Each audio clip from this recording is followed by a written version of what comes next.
Саламатсыздарма. Мен Маңғыстау өнер колледжі Қобыз баян бөлімінің оқытушысы Көбегенова Ажар. Бүгінгі ашық сабақтың тақырыбы домбыра күйлерін қобыз аспабына лайықтап келтіріп ойнау. Бүгінгі ашық сабақтың тақырыбына байланысты Әубәкіровтің талас күйін алдық.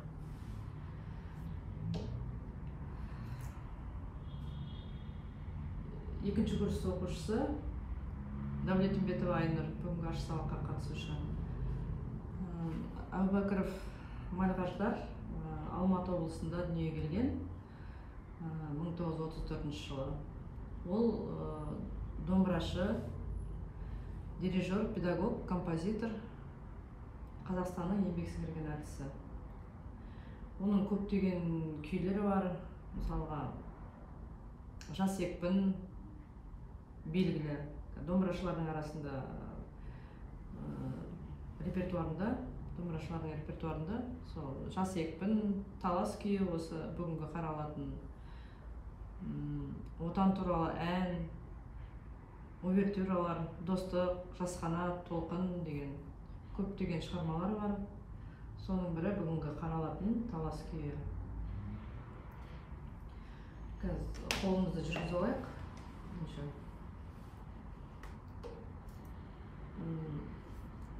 Так, мына жерде си бемоль, ми бемоль.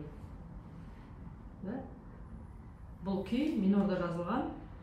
Соль минор, екі белгісі бар. Соль минорда жазылған. Қандай белгілер кездесіп тұр мысалы мына жерде? Қазір біздер қобызға лайықтап жазып қой мына жерде. Домбырамен қосылып ойнайтын қандай нелер бар? Нешеден неше размері қандай? 2-ден 4. Аха. Кілттік белгі си бемоль, ми бемоль, қосымша белгі ля бемоль кездеседі. Сосын мұнда ля бекар, си бекар болады да, потом қайттан өзінің канарсына қайтып келеді. Мына жерде көбіне триоли кездеседі да, там-тара-та-там. Сосын репризалар көп кездеседі. Қайталау, реприза деген қайталау да. Так, соль минорда гаммасын, соль минор гаммасын ойнап шығайықшы бірінші. Ашық шекті. Екі бемоль бар да? Ля, таза ля. Таза ля ойнайсың.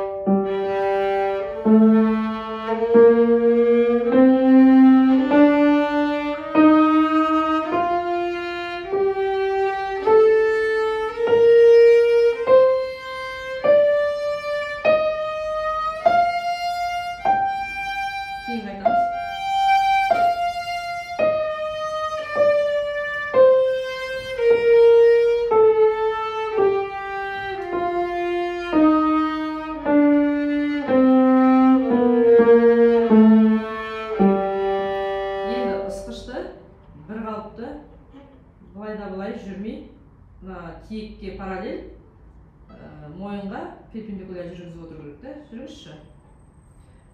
Минор білесің ғой, үш түрге бөлінетін. Қандай? Натуральный, гармонический, мелодический. Натуральный мажорда. Минор. Натуральный минорда. Кілттік белгілеріне сай ойналады да. Таза ойналады. Ал гармониялық минорда 7-ші басқыш жарты тонға жоғарылайды. Жоғарыдан төмен қарайды дәл солай ойналады. Ал мелодиялық минорда 6-ші, 7-ші басқыш жарты тонға жоғарылап, ал жоғарыдан төмен қайтады натуралды күйге ауысады. Кетіп тағы да көрейік. Асқышыңды бір қалыпты, шектің бойында басы ойна сосын. Қолыңды кішкене көтер.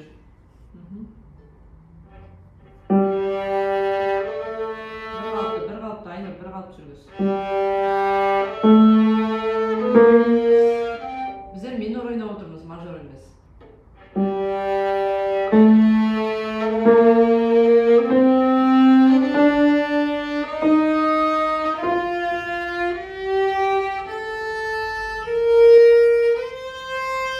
Бас ойна.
Қайтада.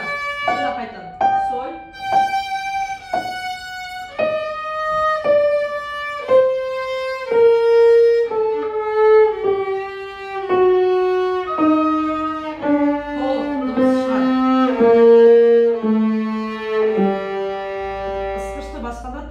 Шығару керек. Айнұр. Енді?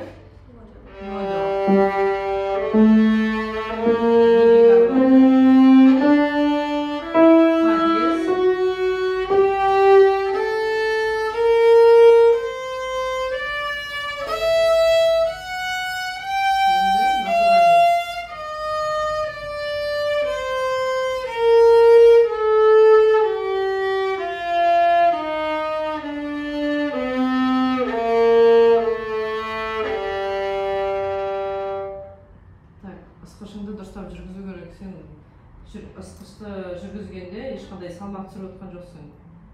Соңына дейін жүргізгенде дірілдеп кетіп отыр ысқышың деген. Бір қалып жүргіз сосын.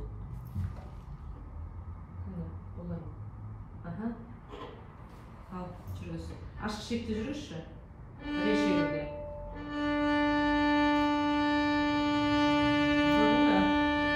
Сұқ саусақпен қолыңды басыңқыра кішкене.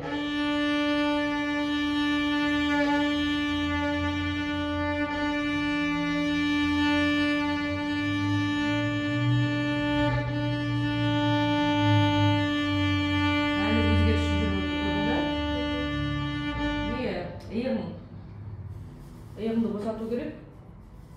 Қолдарыңмен. Сұқ саусақпен бас бармаққа кішкене сәл күш түсір.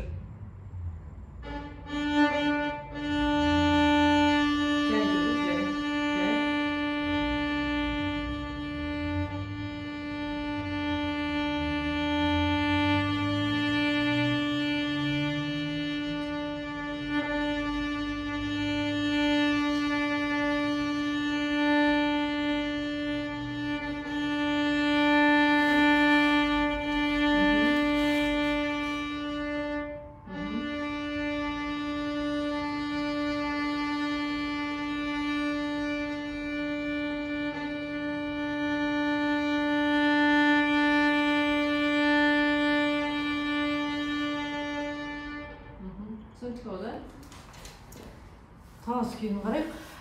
Енді.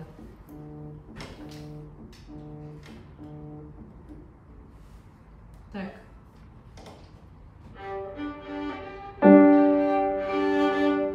Асықпаймыз да? Екіде төрт. Раз, и, два, и, раз, и, два, и, да? И.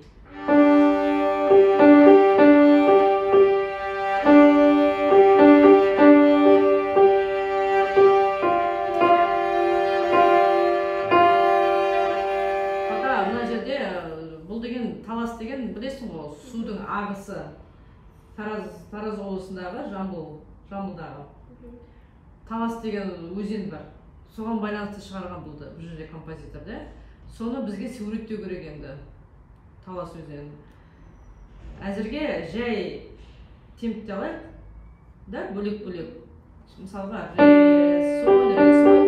ре, соль, ре, соль, да. Пока сосын домбырашымен қосылғанда өзің темпмен ойнағанда мына жерде бәрі қосамыз ноталардың басын.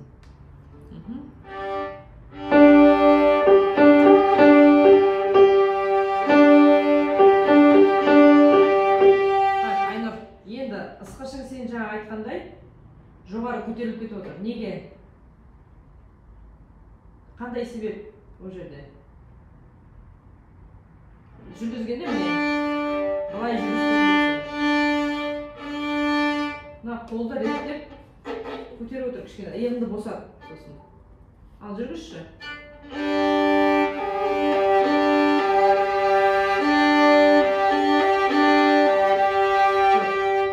Папам пунктирный емес бұл жерде, обычный. Жай ғана сегізік. Кеттік.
бас бармағыңды мойынның қапталына қойып аласың. Олай емес, мойынның артына тұру керек, бас бармағың. Жарай ма? Мына жерде саусақтарың кішкене дөңес болып тұру керек ойнағанда. Да? Сен мынау жүргізесің ғой, мынаның бәрін бүйтіп алып кетіп отырсың. Жабыстырып. Мынау тіке дөңес болғанда, мынау бәрі тіке тұру керек. Осылай. Кеттік ал. Мына жерден бастайық.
Соны қосу керек, сен бірінші мидің өзімен есінде, екінші такты сен ми сольды бірге қосып отырсың.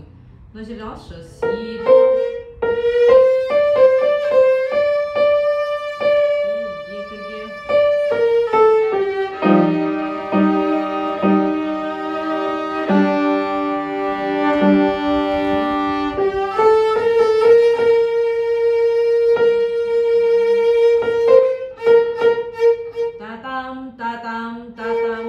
Мына жерде 8-дік, сосын 4-дік. Мына жерде сағаға кетеді. Мына бастамасы ғой, кіріспесі. Мына жерде күйдің кіріспесі. Жаңа айтқандай, неге, кімге, не затқа арнаған бұны? Композитор. Мына күйді. Жаңа айттым ғой мен? Талас өзеніне арнап, соған арнап шығарғанда. Мына жерде сағаға кетеді, үлкен саға. Мына жерде үлкен саға, мына жерде кіші саға. Сол домбырашымен отырып, жайлап үйге берілетін тапсырма саған. Домбырашымен жай екпінде қарау керек. Сосын мына жерде дыбыстарыңды таза алуға тырыс барынша. Сосын жаңағыдай ысқышыңды былай да былай жүргізбей, бір қалыпты тиекке, сосын жаңағы неге мойынға перпендикуляр жүргізу керек. Бір тегіс. Былай да былай жүруге болмайды. Түсіндің ғой, мына күй саған түсінікті ма? Келесі сабаққа осы күйді толығымен маған ноты бойынша ойнап беру керексің. Бүгінгі сабағың 4. Жақсы, сау бол.